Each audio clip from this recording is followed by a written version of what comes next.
Les mandataires immobiliers, on les aime ou on les déteste. D'ailleurs, n'est-ce pas le signe que l'on est professionnel de l'immobilier quand on suscite ce type de sentiment? Plus sérieusement, leur nombre grandit chaque année ainsi que leur part de marché. On a cru que cela allait être éphémère et force est de constater qu'ils sont bien présents et que les clients font appel à eux. Alors je me suis dit qu'il serait intéressant d'échanger avec une personne qui les connaît bien. Et j'ai eu la chance de rencontrer Martin Pavanello de la Maison des Mandataires.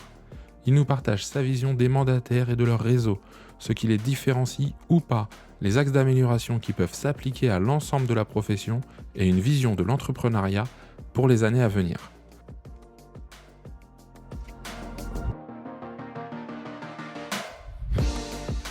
L'Iman Entrepro, c'est le podcast pour toi professionnel expérimenté ou novice qui a besoin de changer l'image de ton métier auprès de tes clients. À chaque épisode, nous partageons ensemble un ou plusieurs sujets pour t'aider à avancer dans ton quotidien, pour qu'il te ressemble, qu'il soit aligné avec tes valeurs et surtout remettre l'humain au cœur de ce métier. Alors je te remercie de ton écoute et c'est parti.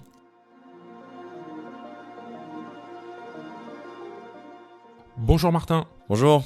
Eh ben, ravi de te retrouver. Alors donc je suis avec Martin Pavanello et Martin est cofondateur de la Maison des Mandataires. Donc est-ce que tu peux te présenter et présenter un petit peu la Maison des Mandataires, s'il te plaît? Yes, avec plaisir. Merci pour l'invitation aussi. C'est un plaisir de passer dans ce podcast que j'écoute d'habitude et là, maintenant je suis la personne podcastée, donc c'est sympa, merci beaucoup. Donc Martin Pavanello, moi j'ai 24 ans, je viens juste de finir mes études d'école de commerce, parcours classique d'école de commerce, et donc j'ai monté la Maison des Mandataires il y a un an, dans un mois ça fera un an, le 8 avril 21 exactement. En fait, ça a commencé par l'écriture d'un livre blanc. Donc, je suis associé déjà, pour ceux qui ne savent pas, associé avec mon frère sur l'aventure. Et donc, on a écrit un livre blanc en avril 2021 pour faire un peu un état des lieux des réseaux de mandataires. Donc, avant même la création de la Maison des Mandataires, on s'est dit, les réseaux de mandataires ont commandé en fait une petite mission de conseil, nous ont commandé une mission de conseil pour qu'on écrive ce livre blanc. Et on a fait un peu à la fois un historique des réseaux de mandataires, un état des lieux actuel, et un peu on a donné nos prévisions pour le futur des réseaux de mandataires. Donc on a écrit ce livre blanc, et en écrivant ce livre blanc, on s'est dit en fait il y a plein de besoins, on s'est rendu compte qu'il y avait plein de besoins, c'était un écosystème hyper dynamique, avec des acteurs qui grossissaient en taille, en tout, en qualité, en quantité, c'était assez impressionnant, et on s'est dit on va essayer de monter une boîte qui va répondre à un maximum de ces besoins-là. Donc de là est née la Maison des Mandataires, donc on a créé ça début avril. Et la Maison des Mandataires, je dirais que c'est deux choses. D'un côté, il y a deux activités. Il y a une activité qui est pour les réseaux de mandataires, et il y a une activité qui est pour les mandataires individuels de tout réseau. Donc pour les réseaux, ce qu'on propose aujourd'hui, je dirais c'est en trois pans. Le premier, c'est une activité de lobbying, donc c'est défendre auprès des pouvoirs publics les réseaux de mandataires. Donc c'est faire des rencontres. On était chez la ministre du Logement il y a 3 mois, je crois, pour faire reconnaître les réseaux de mandataires. Alors évidemment, elle connaissait déjà, mais quand elle les accueille, ça a un poids différent. Elle prouve qu'elle reconnaît vraiment le modèle auprès de tout le monde et elle a écouté ce qu'on avait à dire, ce que les réseaux avaient à dire, parce que c'est eux qui sont venus parler d'eux. Donc des activités de lobbying qui sont importantes pour défendre toutes les causes des réseaux. Ce que font des syndicats en fait, c'est une activité très syndicale. Donc du lobbying assez pur, un deuxième axe pour les réseaux qui est de la création de contenu pour donner de la visibilité et faire gagner en notoriété aux réseaux de mandataires. On s'est rendu compte que les réseaux de mandataires, malgré leur taille, malgré la qualité de leur travail, et malgré les levées de fonds et tout ça, manquait encore de notoriété. Aujourd'hui, beaucoup de gens ne connaissent pas les plus grands réseaux de mandataires, alors que tout le monde connaît Century 21, tout le monde connaît Guy Hockey, tout le monde connaît La Forêt. Et donc on s'est dit, il y a ce décalage de ces réseaux qui sont en train de prendre une place assez importante en France, qui sont en pleine croissance, et leur notoriété. Il y avait un gros décalage auquel on a aussi voulu répondre. Et donc le deuxième axe de la Maison des Mandataires, c'est de produire du contenu, donc interviewer les patrons de réseau, écrire des articles sur les réseaux de mandataires, on a sorti un guide du futur mandataire pour expliquer pourquoi ce métier-là, comment fonctionne ce métier, les avantages, les inconvénients. Donc voilà, tout ça pour mettre en lumière les réseaux et le métier de mandataire immobilier. Donc ça, c'est la deuxième chose. Et la troisième, je dirais que c'est un peu de l'échange de bonnes pratiques. On essaye de faire se rencontrer les réseaux assez souvent. Bon, ça recoupe un peu les deux, ça recoupe le lobbying, puisque pour faire du lobbying, il y a évidemment besoin d'échanger en amont les bonnes pratiques. Pour écrire du contenu, il y a besoin de se rencontrer, de comprendre les modèles. Donc voilà, c'est un peu ces trois axes. Mais derrière ça, tout ça se cache, faire gagner en visibilité, en notoriété au réseau de mandataires. Donc ça, c'est la première partie pour les réseaux. Et d'un autre côté, la Maison des Mandataires a aussi une activité qui s'adresse directement aux mandataires individuels, donc là de tous les réseaux. Et pour ça, on a un principal contenu qui est une newsletter hebdomadaire qu'on envoie aujourd'hui à un peu plus de 16 000 personnes, donc 16 000 mandataires qui sont inscrits à la newsletter, qui globalement sert à deux choses, à la fois former les mandataires même si on n'a pas la prétention de les former, mais leur donner un peu notre vision du marché, nos tips, nos trucs et astuces qu'on pourrait dire pour réussir une vente, pour faire une visite, pour être présent sur les réseaux sociaux. On amène un peu ce regard de manière humble, mais notre regard sur le métier, comment on pense qu'il peut être amélioré, comment on pense qu'ils peuvent devenir de meilleurs conseillers. On partage des vidéos d'entrepreneurs inspirants, enfin voilà, tout un panel de contenus qui vont aider le mandataire, donc au sein de cette newsletter gratuite. Et ensuite, on fait aussi des webinars, ça c'est une deuxième partie pour les mandataires qui est assez importante. Tous les mois, on invite 3 mandataires de 3 réseaux à venir débattre autour d'un sujet, comment capter des mandats, on a fait comment réussir ses visites, comment gérer les avis clients, vraiment des sujets très pratico-pratiques pour les mandataires. Donc 3 mandataires expérimentés qui viennent donner leur avis et vraiment, ils viennent pas défendre leur marque, c'est ça qu'on aime bien, ils viennent vraiment donner leur avis et leurs astuces de mandataires, non pas de conseiller IAD ou de conseiller Safety ou Capifrance, c'est de mandataires. Et c'est ce qu'aiment bien les gens, c'est vraiment un échange de conseiller à conseiller et non pas de conseiller de tel réseau à des conseillers de tel réseau. Et donc on a une grosse centaine de participants et à chaque fois. Donc voilà, c'est vraiment ces 2 axes, aider les réseaux de mandataires en notoriété, aider les conseillers immobiliers à devenir encore meilleurs et à gagner encore des parts de marché. Et on essaie de faire tout ça le mieux possible à la maison des mandataires. Bon, bah c'est cool, ça va faire plaisir à tous ceux qui sont pas mandataires et agents immobiliers entre guillemets plus classiques qui nous écoutent. Maintenant, dans ce que tu dis, en fait, je me pose la question, parce que ça ressort là dans ce que tu viens de me dire, que ce soit la newsletter, les sujets que vous abordez, ou par exemple même vos webinaires, est-ce qu'au final, ça servirait pas tous les conseillers immobiliers ? Complètement. Et nous, on n'est pas du tout fermé à ça. Alors, autant sur la partie, et c'est intéressant parce qu'on s'est posé la question sur la partie réseau. Aujourd'hui, on s'appelle quand même la maison des mandataires. Donc, nos clients et nos partenaires sont les réseaux de mandataires. Et on a quand même cette règle-là qui est de dire, on accepte au sein de la maison des mandataires des entreprises, en tout cas, qui ont une grosse majorité de mandataires. Il en arrive que certains aient une petite partie d'un salarié, mais on veut que la grande majorité soit des indépendants et qu'il n'ait pas de vitrine physique. Donc ça, sur la partie réseau, c'est vrai. En revanche, là, tu as raison, sur la partie mandataire, sur la partie contenu concret pour les mandataires, elle est complètement, elle peut être intéressante et utile pour les agents immobiliers très classiques. Et on voit les abonnés, on voit des gens qui se connectent et qui s'inscrivent avec des adresses la forêt, Century 21, et c'est bien parce que nous, on en parle souvent. Nous, on veut que toute la profession, alors évidemment, on défend les réseaux, mais on veut que toute la profession s'améliore. On veut essayer d'aider toute la profession. Et donc, évidemment, qu'on parle autant aux conseillers indépendants qu'aux conseillers indépendants en agence, qu'aux salariés en agence. Et pour devenir tout le monde peut devenir meilleur conseiller et le métier est le même. Donc, en soi, oui, on parle bien à tout le monde et on en a. Et au sein même durant nos webinars, on a des patrons d'agence qui viennent et qui discutent avec nous, qui échangent leurs idées aussi, qui sont pas d'accord sur plein de choses. Et nous, on pense que c'est utile de mener ce débat et donc d'accueillir, entre guillemets, ou de permettre évidemment à des agents de participer. D'accord.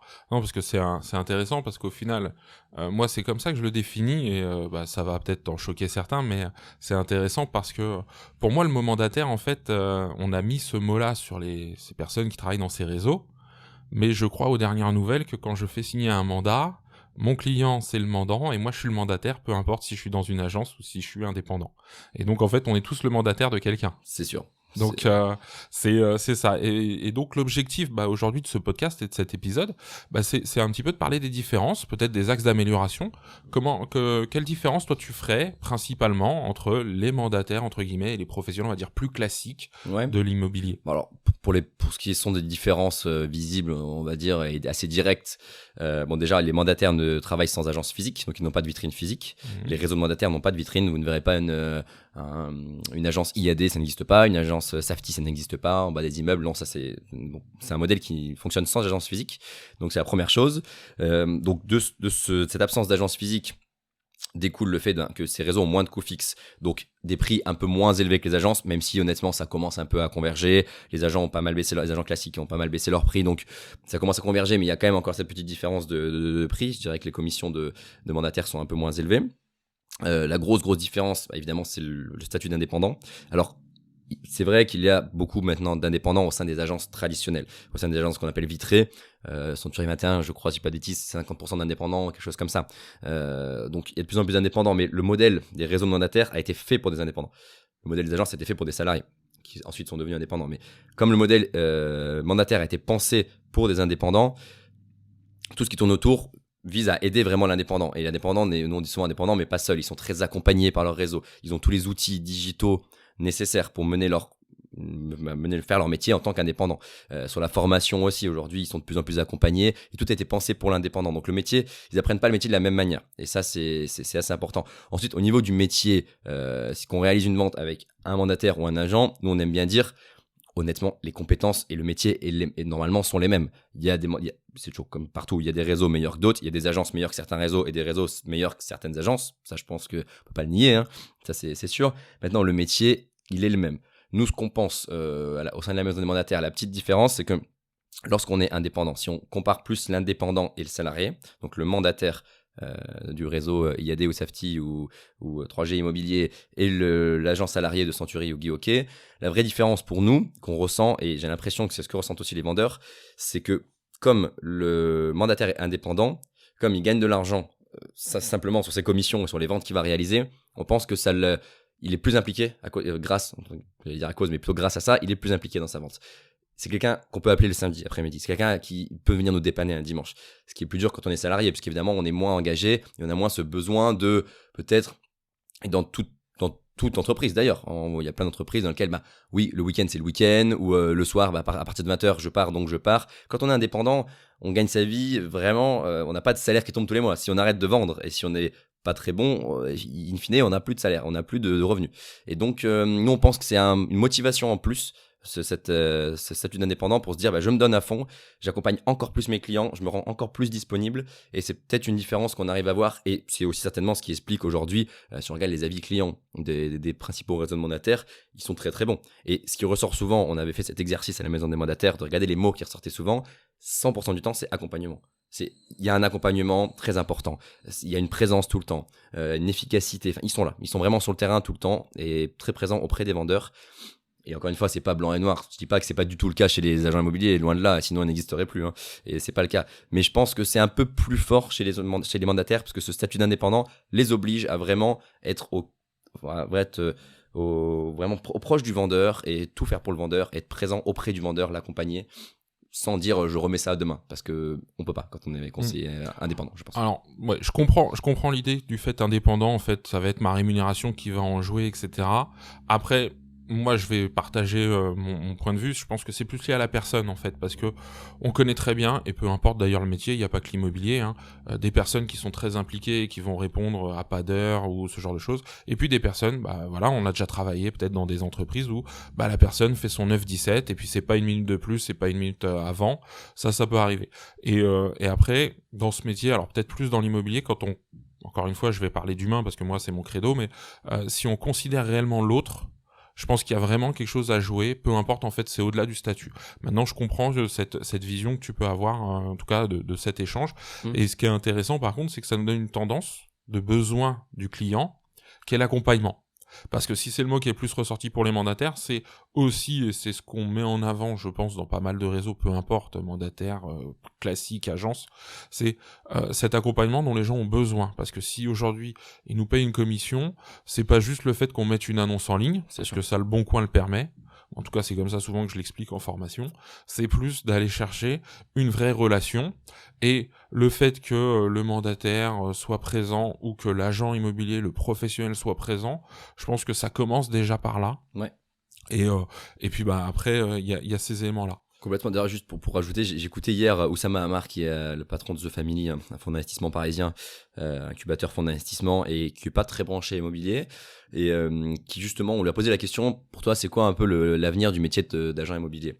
Et il expliquait que tous les nouveaux modèles, on va parler des réseaux comme d'un modèle, pas d'un néo-modèle, quoi. Mais il disait, on a essayé des agences à frais fixes, on a essayé des modèles qui permettaient de digitaliser le PAP pour qu'en fait on n'ait plus besoin d'agents. Il dit, on a essayé plein de choses, il n'y en a aucun qui marche. Et sa théorie, c'était de dire, ça ne marche pas parce que l'agent immobilier, en fait, il est psychologue. Il a besoin d'être psychologue. Et je trouvais que c'était très marrant comme analogie. Et il disait, c'est tellement un métier humain que les agents immobiliers, c'est avant tout des psychologues. Ils accompagnent leurs clients. Et c'est pour ça que ça revient un peu sur ce que tu disais, c'est que c'est très, très, très humain. Et donc, plus on est présent, plus on se rend disponible pour la personne. Et plus on crée ces liens humains, et plus on va vendre, en fait. Et plus c'est facile, et plus on a la confiance du vendeur. Et je pense que c'est ça chez les mandataires qui réussit bien aujourd'hui, c'est que en tout cas leur réseau arrive bien à leur faire passer ce message-là, moi je trouve, de dire c'est un métier humain.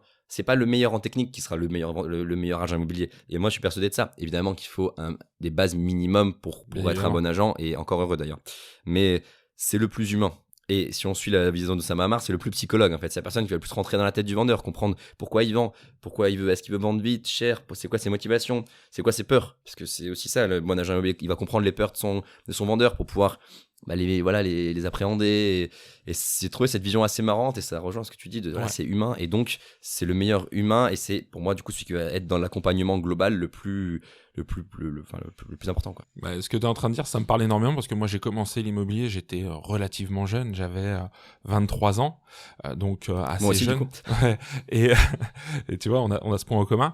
Et moi j'ai voulu compenser ma jeunesse par l'apprentissage des techniques du droit, etc. Sauf que au final, quand j'étais face à un client, ça m'aidait de temps en temps, mais très rarement en fait. C'était dès que j'étais sur un autre angle, sur une autre approche, beaucoup plus humaine, beaucoup plus dans la relation, dans l'échange, que des choses se décantaient, et pas forcément le fait que je sache sur le bout des doigts que tel décret avait été pondu telle date, etc. Ça, au final, le client vendeur, il s'en fiche totalement. Et pour t'accorder ta confiance, ça va te donner un petit peu de crédibilité, de connaître des lois, comme tu le dis, mais c'est pas ce qui va t'apporter le cas ultime où tu vas prendre une exclusivité. Non, complètement. Et puis nous, pareil, l'autre fois on parlait avec un top vendeur d'un top réseau de mandataires. On lui a dit c'est quoi tes tips un peu de prospection, et il dit moi comment il a trouvé cette phrase là, c'était en gros ma prospection je la fais avec mes vendeurs. C'est mes vendeurs qui font ma prospection, parce qu'il disait il suffit que ça se passe très très bien avec un vendeur, que vraiment je l'accompagne très très bien, il parlera de moi, et c'est lui qui va prospecter pour moi. Et c'était très marrant. Son premier réflexe c'était de dire ça, c'était la recommandation, c'était vraiment ma prospection je la fais via mes vendeurs. Waouh, via mes clients vendeurs, quoi. Et c'était assez marrant. Il disait je vais pas forcément mettre dans les boîtes aux lettres, alors évidemment il faut passer par là, et on dit pas qu'il faut pas le faire, mais il dit au bout d'un moment c'est mes vendeurs. Et si je suis très très très bon avec 10 vendeurs, et que je les accompagne, et que je suis ce psychologue entre guillemets dont ils ont besoin, derrière la prospection elle sera entre guillemets faite toute seule. Et donc c'est assez marrant de voir ça rentrer dans la vie des gens. C'est un projet de vie, de vendre un bien immobilier aujourd'hui. Quand on vend une maison, ou quand on achète une maison à 300 000 euros, quand on a 30 ans, c'est un vrai projet de vie. Et c'est pour ça que le PAP, qui garde encore pas mal de parts de marché en France, mais nous on pense est amené à diminuer. C'est pour ça qu'il existe très peu dans d'autres pays, parce qu'en fait les gens sont prêts à payer un service pour être sûr que ce projet de vie se passe bien, qu'il n'y ait pas de problème. Et on le voit bien, les contentieux aujourd'hui, alors je ne sais plus la date et le chiffre exact, mais 80% peut-être des contentieux se font sur des ventes en PAP, voire plus, même il me semble que c'est plus. Parce que en fait, une fois qu'il y a un agent immobilier, c'est très rare que la vente se passe mal. On peut en louper une vente, elle peut aller d'un agent à un autre, mais elle se passe rarement très très mal. Et c'est vrai que quand on vend une maison à 300 000 euros, 400 000 euros, et que y a un contentieux, qu'on a 30 ans, et que c'est compliqué, que ça nous prend du temps, qu'on perd de l'argent, sur un projet de vie, c'est pas cool. Et je pense que ça peut laisser un peu des traces, et donc on a besoin, pour nous en tout cas, de cet accompagnement et de ce psychologue. J'arrêterai après avec ce terme, mais j'ai bien aimé. On sent que ça t'a marqué. Ouais, ça m'a marqué, j'aime bien cette analogie. Et c'est intéressant, parce que moi, c'est une question que je me pose très souvent. Alors, on entend beaucoup parler de ce concept en marketing, et puis il faut peut-être pas le chercher à tout bout de champ et à chaque fois, mais comment on pourrait différencier un réseau de mandataires par rapport à un autre? Est-ce qu'il y a vraiment des marques de différence? Tu vois, est-ce que toi, parce qu'aujourd'hui vous êtes au contact, moi je viens de différents réseaux, et puis je les ai beaucoup regardés, entre guillemets, de professionnels classiques, on va dire. J'ai du mal avec ce mot, mais j'ai pas d'autres mots pour l'instant pour le dire. Et je me dis, au final, est-ce que dans la tête des gens, il y a, à part la notoriété, l'image, tu vois, qui peut être un peu différente, mais est-ce que dans la façon de faire, tu sens qu'il y a des différences notables ou pas, hein, ça peut être entre ça. réseaux de mandataires, ce que tu connais, ouais. Entre réseaux de mandataires, sur la compétence des gars, honnêtement, des mandataires, comment dire, je pense que la formation est bonne dans tous les réseaux aujourd'hui. Alors il y en a qui sont peut-être certaines formations un peu différentes, et certains réseaux vous diront qu'ils ont une meilleure formation. Nous on trouve qu'elle est qualitative sur tous les réseaux. Je dis pas ça parce qu'on travaille avec eux, mais honnêtement, très objectivement, elle est très qualitative. Maintenant évidemment, comme on en parlait au début, les réseaux qui vont être plus en croissance, qui vont avoir plus de nouveaux entrants, évidemment ils vont avoir plus de mandataires qui sont pas encore très bien formés et qui sont au début de leur aventure, et donc pour qui maîtrisent moins le métier, hein. Je pense que c'est très clair. Alors que si aujourd'hui il y a un réseau qui recrute une personne par an et qui en a déjà 300 derrière, évidemment ils sont plus formés, plus expérimentés, donc Le niveau peut différencier d'un réseau à un autre en fonction de la croissance et du nombre de nouveaux entrants, si on prend tous les conseillers. Maintenant, la formation est la même. Ensuite, je pense qu'il y a quand même, pour ceux qui connaissent pas trop, il y a des différences entre les réseaux qui existent. Il y a des réseaux qui fonctionnent avec des systèmes de MLM, donc de marketing de réseau, de parrainage, hein. C'est-à-dire qu'on peut créer une équipe au sein du réseau, on peut avoir des gens qui bossent avec et pour soi. Donc on ne parle pas de recrutement puisque c'est pas du salariat, hein, mais c'est de la création d'équipe, entre guillemets. D'autres on propose pas. Et pour des raisons, nous on adore le modèle de MLM et on comprend totalement les réseaux qui n'en font pas. Certains disent, non, nous on en parlait tout à l'heure, on a des conseillers nous qui disent, moi je ne veux pas devenir manager. Je veux rester, même si je fais un jour 50 ventes par an, je veux rester conseiller. Et parce que j'adore ce métier-là, et je veux pas devenir manager. Donc je vais aller dans un réseau où il n'y a pas de système de MLM et on crée pas d'équipe. À l'inverse, des gens qui réussissent très très bien dans des systèmes sans équipe me disent, en fait, ça fait 20 ans que je fais de la vente, aujourd'hui j'ai 50 ans, je vais arrêter de m'embêter. Je vais dans un réseau avec une équipe, je vais monter mon équipe de 50 personnes, et après, voilà, je gagnerai évidemment mon argent peut-être si j'arrête de produire, mais au moins, ce sera un nouveau travail, je managerai des gens, et c'est tout à fait louable pour nous. Donc voilà, il y a ces deux systèmes, il y a des réseaux qui recrutent que des gens expérimentés. On a des réseaux de mandataires aujourd'hui et qui de taille assez importante, hein, qui recrutent que des anciens agents ou des gens qui ont fait 3-4 années déjà de transactions immobilières. Pareil, un modèle évidemment qui va être moins en croissance parce que c'est plus dur de recruter que des gens comme ça, mais où le chiffre d'affaires par conseiller sera peut-être un peu plus important. Il y a plein de modèles, d'autres qui recrutent 90% de reconversion, mais qui arrivent à les former en fait, et ça prend plus de temps comme on disait, mais ils finissent par devenir de bons conseillers immobiliers. Donc il y a plein de modèles, et pareil, objectivement, je pense pas qu'il y en ait un meilleur qu'un autre. Il y en a qui veulent, on va pas se le cacher, un DIAD, c'est une boîte qui cherche la croissance, qui a une croissance phénoménale, même si on prend le top 3 des réseaux, c'est un peu le cas. Et ben il y a des réseaux de 100 mandataires qui veulent pas atteindre ce niveau-là, qui préfèrent rester un peu plus régional, qui veulent peut-être pas s'étendre partout en Europe, et qui disent moi je vais recruter que des gars expérimentés, je monterai jamais à 1000 conseillers, mais peu importe, je vis bien comme ça, et tant mieux, il faut tous les modèles. Et nous, dans la maison des mandataires, on s'est posé beaucoup la question au début, on s'est dit, est-ce qu'on accepte que les 10 plus gros? Est-ce qu'on accepte les 30 plus gros? Est-ce qu'on accepte tous les modèles? Et en fait, la force de la maison des mandataires aujourd'hui, on pense, c'est que justement tous les modèles sont représentés. On a des partenaires qui ont beaucoup de conseillers comme IAD, il y a 14-15 000 conseillers. On a des partenaires qui ont 20 conseillers. On a des partenaires qui sont européens comme IAD, Safety, d'autres qui sont régionaux en France, qui sont que dans telle région. On a des partenaires comme Keller Williams qui sont un modèle hybride, c'est-à-dire des market centers, donc des lieux physiques où se rencontrent les conseillers. D'autres comme Efficity où il n'y a pas du tout de vitrine physique. Donc c'est des modèles un peu hybrides, et on pense que la force c'est que tous ces gens-là échangent, et le métier il avancera si tous ces gens-là échangent. Plutôt que si on avait dit non, en fait nous notre business il fonctionne très bien avec les 5 plus gros réseaux, pourquoi on irait chercher les autres? On aurait pu faire ça, hein. Au niveau du businessment parlant, on aurait pu faire ça, mais en fait on aurait beaucoup moins de poids, parce que quand on va voir la ministre, elle préfère qu'on représente tout le monde et qu'on ait plusieurs voix de modèles différents. On a des agences à frais fixes au sein de la maison de mandataire, des Liberkeys, Welmo, qui sont aujourd'hui partenaires de la maison de mandataire, et pareil, qui apportent des choses à IAD, comme IAD leur apporte des choses, qui apportent des choses à des réseaux comme Safety, comme Optimum, Capifrance, et à l'inverse, Capifrance, Optimum ont beaucoup plus d'expérience, donc apportent plein de choses à Liberkeys ou à Welmo, et donc c'est ou à Homekey aussi, qui est un modèle d'agence à frais fixes partenaire. Donc on aime bien ce mélange un peu, et on pense que tous les modèles ont à apprendre des autres, et peuvent apprendre des choses aux autres. Donc voilà, il existe, tout ça pour dire que sur Vraiment Action, il existe plein de modèles différents, et je pense qu'on avancera si tous ces modèles parlent entre eux en tout cas. D'accord. Alors moi je comprends bien, là tu vois, tu m'as dépeint les choses, ça me fait intervenir sur deux choses. Aujourd'hui, dans ce que tu es en train de me dire, j'ai pas le sentiment, après tu peux bien sûr compléter, mais que pour le client, il ait le sentiment que ce soit différent d'un réseau de mandataires à un autre. C'est plus la personne qui fera la différence, je pense, qu'elle face à eux. D'accord. Et là, tu parles d'une cohésion, en tout cas d'une façon de travailler commune entre ces différents réseaux, c'est top. Bah, je vais aller un peu plus loin. Est-ce que tu crois que demain, dans l'immobilier, ce serait pas intéressant que ce soit tous les professionnels de l'immobilier, c'est-à-dire les indépendants, les mandataires, les réseaux franchisés, etc.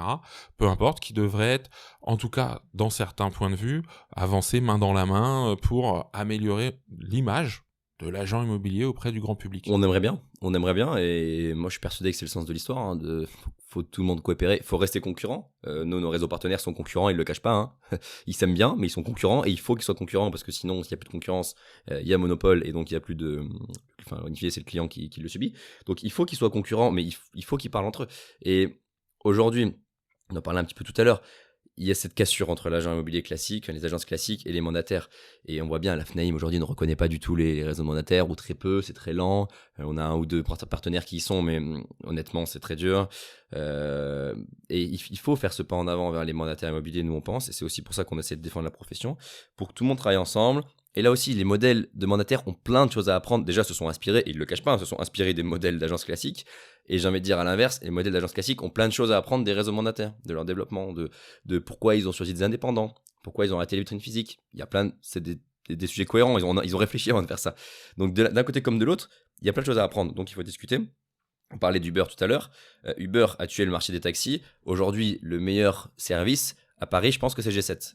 C'est même plus Uber, c'est G7 qui a un super service. Parce que G7 a dit, ok, on s'est fait botter entre guillemets les fesses par Uber, comment on va réagir?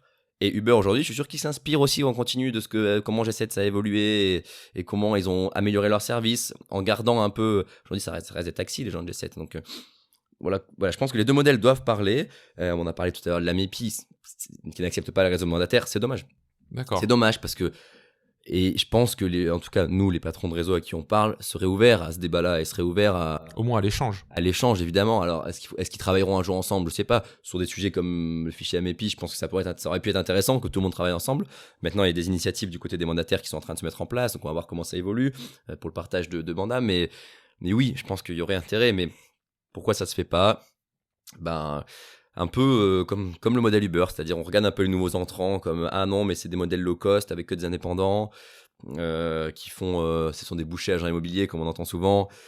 C'est dommage. Je pense que ok, peut-être les premières années on peut penser ça parce qu'on n'aime pas trop les disrupter, c'est un peu dur de voir son modèle qui décline.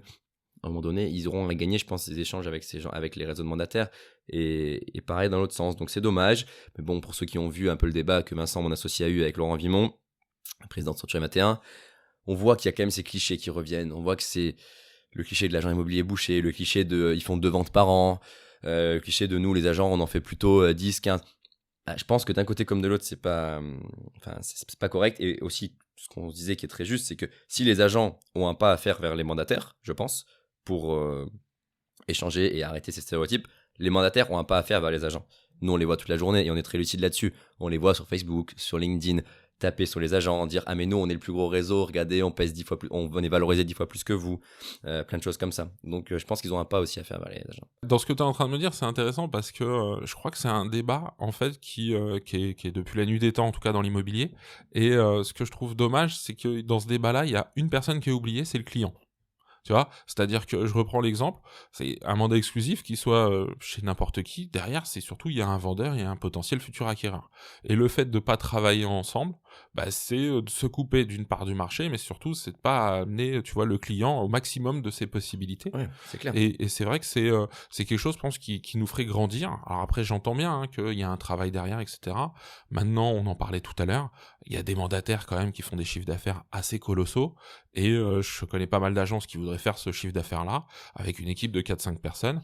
Sens inverse, il y en a qui font pas de vente, oui, mais j'en connais aussi dans les agences qui ne font pas de vente ou très peu. Donc en fait, je crois qu'on trouve le bon et le moins bon dans chaque modèle. Dans les deux modèles, non, mais c'est clair. Et puis ça continuera comme ça, hein. Dans 10 ans, les mandataires seront pas tous géniaux et les agents non plus, ils n'auront pas tous disparu. Enfin, ça va continuer, c'est comme tous les modèles, il n'y en a pas un qui va mourir à la place de l'autre et ça prendra du temps pour que... Mais puis il y a aussi sur cet aspect, comme tu disais, du vendeur.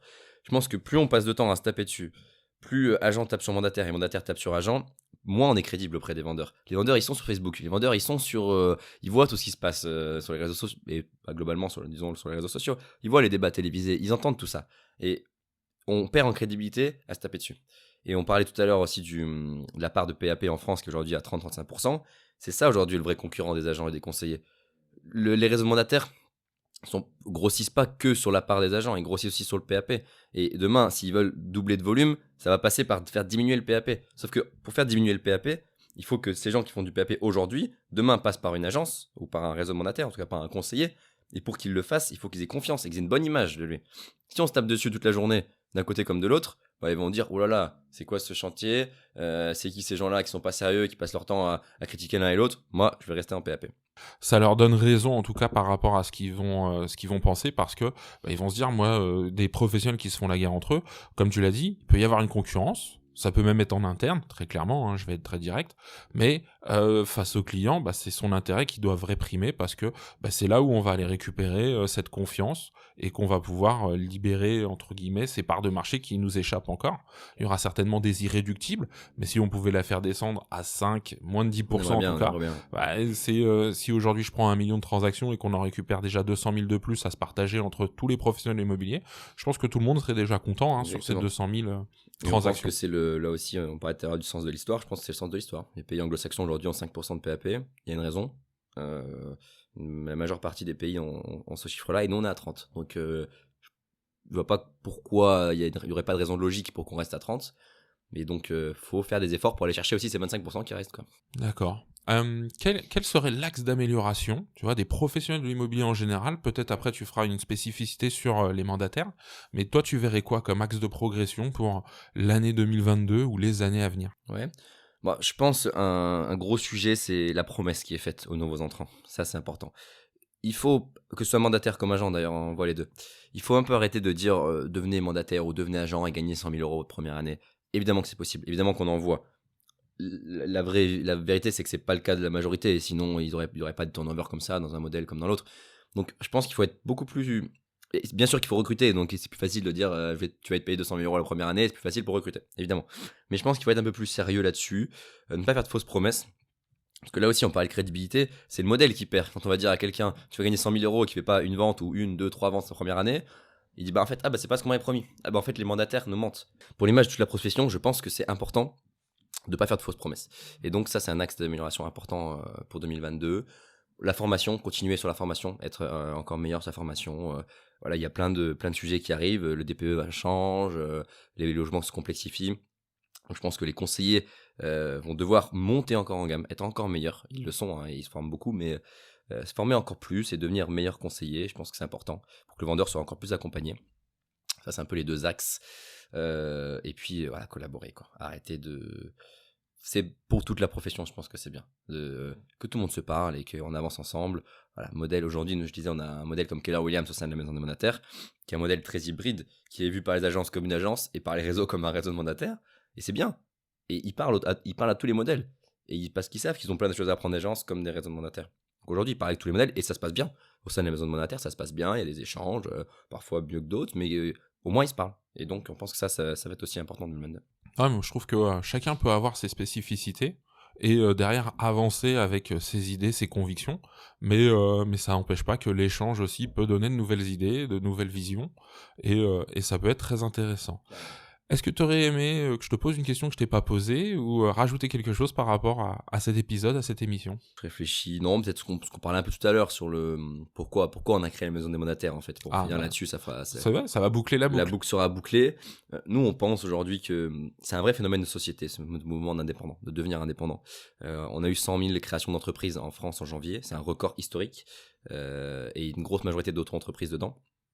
Et on pense que ce modèle de mandataire, non seulement il va se développer dans plein de métiers. Moi, j'étais hier au téléphone, j'ai eu 2 réunions hyper intéressantes. La première avec un gars qui monte un réseau mandataire dans la vente de voitures, donc l'intermédiation de la vente de voitures qui cartonne, et un autre qui montait un réseau mandataire dans la gestion de patrimoine. Donc 2 modèles très différents. Aujourd'hui, on a une boîte française, dont j'ai perdu le nom, qui s'est vendue plusieurs dizaines de millions d'euros, qui a monté un réseau mandataire dans l'agence intérim, ce modèle d'agence intérim. Enfin, on le voit de partout. Et pourquoi on voit ça? Parce qu'aujourd'hui, les gens ont envie de devenir de plus en plus indépendants. On bouge de plus en plus, on télétravaille de plus en plus, donc on bosse de chez soi. On en a marre un peu de cette culture du petit chef, des horaires de 9h à 17h. Pourquoi c'est devenu comme ça, je sais pas. Mais c'est un mouvement qui existe aux États-Unis depuis très longtemps, et ça arrive en France de manière très forte. Et pas seulement sur des métiers comme les mandataires. On parlait de chauffeurs Uber, ils sont indépendants. Les mandataires sont indépendants. Aujourd'hui, moi, qui ai fait une grande école de commerce, mes potes en grande école de commerce, ils veulent plus aller bosser chez Morgan Stanley. Alors évidemment qu'il y en a encore parce qu'il y a des gros salaires, etc. Mais la majorité, ils veulent devenir indépendants. Et à l'école, ils sont freelance en fait. Ils sont freelance, ils bossent avec des clients. Ils veulent cette liberté. Faire ce qu'ils veulent, quand ils veulent, bosser le dimanche quand tu veux bosser le dimanche, le samedi quand tu veux bosser le samedi. Par contre, s'ils veulent prendre leur lundi, prennent leur lundi. Ils le doivent à personne en fait. Et donc, c'est un mouvement important que nous, on veut accompagner. On le fait sur les mandataires immobiliers. Si on peut le faire encore plus largement, on le fera. En tout cas, on pense que c'est vraiment le mouvement qui pèse, enfin qui est en route aujourd'hui dans la société française, ce mouvement d'indépendant, de bosser quand on veut, d'où on veut, plus que si on est salarié, moins que si on est salarié, comme on le souhaite. Et on pense que c'est vraiment un mouvement qui est très dominant en France, et on a envie de l'accompagner. D'accord. Et ce modèle aussi, on parlait tout à l'heure du MLM. Le MLM, c'est une manière de créer des petites entreprises au sein de réseaux comme ça qui est super intéressante. Les gens gèrent des entreprises, gèrent 50 personnes, ils peuvent revendre leurs branches. Tout est très horizontal, ils sont incités à former leurs gars parce qu'ils gagnent de l'argent que si leurs gars font des ventes, donc ils sont obligés de transmettre leurs connaissances, de former les gars, et c'est une manière très horizontale d'entreprise à laquelle on croit beaucoup. Et j'espère que dans 10 ans on se retournera et on dira waouh, en fait oui, évidemment qu'il y a du MLM dans tous les métiers, évidemment que la part d'indépendants elle a doublé parce qu'en fait voilà, les mandataires c'est que le début de tout ça, et je pense que c'est aussi une fierté pour eux de se dire c'est à nous de créer ce modèle-là, de voir, c'est à nous de développer ce modèle-là. On est les premières grosses boîtes d'indépendants en France, et donc on est peut-être au début du mouvement qui va s'élargir à plein de secteurs. Je parlais de la vente de voitures, de l'intérim, la gestion de patrimoine, je pense qu'il y en a plein d'autres. Et donc c'est un plaisir à la maison mandataire d'accompagner ce mouvement, de comprendre comment il va se développer, qu'est-ce qui va marcher, qu'est-ce qui va pas marcher. Il y a plein d'aspects de l'indépendant qui ne fonctionneront pas, on les connaît, et voilà, c'est normal. Les indépendants se sentent souvent très seuls, c'est dur, enfin, C'est pas fait pour tout le monde. Exactement, on aime bien son petit café au bureau à 9h le matin avec les collègues, hein. Tout le monde l'a dit, sortie de confinement, c'est sympa de se retrouver au bureau, de revoir les gens. Le mandataire ou l'indépendant, il peut pas. Enfin, en tout cas, c'est plus compliqué. Donc, est-ce qu'il y a des modèles hybrides qui vont naître? Très certainement. Voilà. Enfin, en tout cas, il y a plein de sujets autour de l'indépendant. Nous, on croit beaucoup que la part d'indépendant va exploser dans les prochaines années. Et c'est au mandataire de créer un peu, en tout cas, de voir comment faire évoluer ce métier-là, tout ce qui tourne autour, comment on va s'organiser quand on est indépendant, est-ce qu'on va bosser pour plusieurs boîtes, pour une seule, je sais pas. Nous, c'est des questions qu'on se pose, mais c'est un plaisir de bosser avec des gens qui sont au début de cette histoire-là, en tout cas, au quotidien. Le côté fondation, ouais, ça peut être intéressant. Bah écoute, peut-être que ce sera avant, peut-être que ce sera dans 10 ans, et que je serai toujours là avec le podcast, donc ce que j'espère. Donc je te réinvite. On espère, moi je pense que en plus ce sera plus avant dans 10 ans, donc à mon avis. Bah écoute, à ce moment-là, on pourra en reparler aussi. On pourra en reparler, ouais, de se dire. De cette évolution. Petit point d'étape sur le monde des indépendants en France. Ça pourrait être intéressant. Le nombre d'indépendants a doublé, triplé, quadruplé. Bah, ça existe déjà dans l'immobilier avec les réseaux de mandataires, mais ça existe aussi dans les agences classiques, hein, parce qu'il y a des agents co qui sont aussi en auto-entreprise ou en entreprise. De plus en plus. Hein, et aujourd'hui, je ne sais plus quelle marque, mais l'autre fois j'ai vu sur un abribus, disons Stéphane Plaza, je ne sais plus, c'était une marque d'agence immobilière qui disait vous voulez devenir indépendant, gérer votre vie, on recrute. D'accord. Et c'est maintenant c'est vraiment leur pub, c'est ça. C'est on recrute des indépendants. Parce que les gens veulent le devenir et ne pas aller contre le sens de l'histoire. Il y aura toujours des salariés, évidemment. Un monde 100% indépendant, ça n'existera pas. Mais ce désir d'indépendance, il est déjà très fort parce que quand on regarde les réseaux mandataires, je dirais que c'est 40-45 ans le moyenne d'âge, quelque chose comme ça. C'est pas la génération pour moi qui a le plus envie d'être indépendante. C'est ma génération, entre guillemets, qui a vraiment ce désir d'indépendance. Donc si déjà le mouvement est fort chez les 40-45 ans, imagine bien ce que ça peut être dans 20 ans, dans 10 ans, quand les gens de mon âge auront 40 ans. Et moi j'ai l'impression que ça va être fort. Tous ne deviendront pas indépendants comme ils le souhaitent, mais comme dire en école de commerce, c'est un gros sujet de se dire ouais, mais vers quel métier on va les orienter du coup, parce qu'ils veulent tous devenir indépendants. Ils veulent pouvoir être développeurs informatiques et vivre à Bali, ou ils veulent pouvoir vivre dans le centre de Paris et bosser pour 4 entreprises différentes. Ouais, mais ça s'entend, et puis je pense que c'est un mouvement qu'on surveillera, en tout cas qu'on verra et qui apportera ses évolutions. Bah écoute Martin, je te remercie d'avoir participé à cet épisode. Mais avec plaisir, merci à toi. Au plaisir de se retrouver et d'échanger, hein, s'il y a des évolutions ou des sujets qui peuvent vous intéresser. Et puis bonne et longue vie à la maison des mandataires. On va essayer de se développer un maximum. Bon merci, à bientôt. Merci beaucoup. Voilà, cet épisode touche à sa fin. Il est important pour moi de te rappeler qu'il n'est pas contre les agences ou contre les mandataires, bien au contraire. Il a pour but de faire réfléchir sur notre pratique de ce métier, de mettre le client au centre de nos préoccupations et d'ouvrir l'échange entre nous. Je tiens encore à remercier Martin Pavanello d'y avoir participé. Tu peux le retrouver sur LinkedIn ou via le site de la Maison des Mandataires. Je suis curieux d'avoir ton retour sur ta vision des mandataires ou ta pratique du métier si tu en es un. Tu peux le faire en m'envoyant un mail à limoentrepro@gmail.com ou en rejoignant le groupe privé Facebook du même nom. Voilà, j'espère que cet épisode t'a intéressé. Si c'est le cas, pense à t'abonner et à laisser un avis 5 étoiles pour permettre à ce podcast d'aller encore plus loin. Je te remercie encore des quelques minutes passées ensemble et je te donne rendez-vous la semaine prochaine pour parler d'Imo Entrepro. D'ici là, prends soin de toi et de tes clients.